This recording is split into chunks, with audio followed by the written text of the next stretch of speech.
গীতার 21 এবং 22 নম্বর শ্লোকটি একসাথে আছে। এটা অর্জুন বাচ্য বলে শুরু হচ্ছে।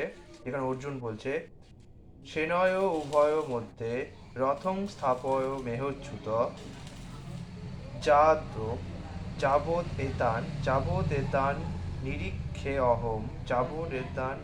অহং যোদ্ধু কামান অবস্থিতান কৈময়া যোদ্ধ ব্যবস্মিন রণ সমুদ্যমে। এখানে অর্জুন বললেন, হে অচ্যুত, তুমি উভয় পক্ষের সৈন্যদের মাঝখানে আমার রথ স্থাপন করো, যাতে আমি দেখতে পারি যুদ্ধ করার অভিলাষী হয়ে কারা এখানে এসেছে এবং এই মহাসংগ্রামে আমাকে কাদের সঙ্গে যুদ্ধ করতে হবে।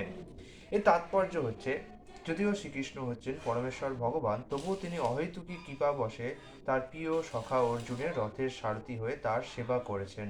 ভক্তের প্রতি করুণা প্রদর্শনে ভগবান কখনো চ্যুত হন না, তাই তাকে এখানে অচ্যুত বলা হয়েছে। অর্জুনের রথের সারথি হওয়ার ফলে তাকে অর্জুনের আদেশ অনুযায়ী কাজ করতে হয়েছিল ঠিকই, কিন্তু তিনি যেহেতু তা করতে কুণ্ঠিত হননি, তাই তাকে অচ্যুত বলে সম্বোধন করা হয়েছে। যদিও তিনি তার ভক্তের রথের সারথি হয়েছেন, তবুও তার পরম পদ কেউ দাবি করতে পারে না।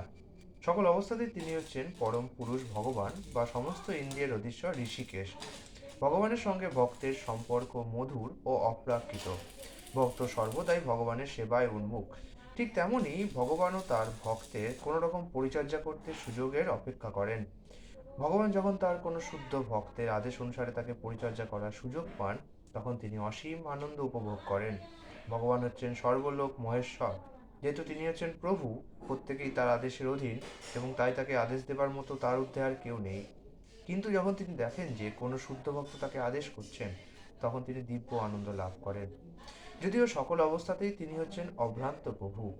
ভগবানের শুদ্ধ ভক্তরূপে অর্জুন কখনোই কৌরবদের সঙ্গে যুদ্ধ করতে চায়নি, কিন্তু কোনো রকম শান্তিপূর্ণ মীমাংসা করতে অনাগ্রহী দুর্যোধনের দুর্দমনীয় মনোভাব তাকে যুদ্ধে অবতীর্ণ হতে বাধ্য করেছিল।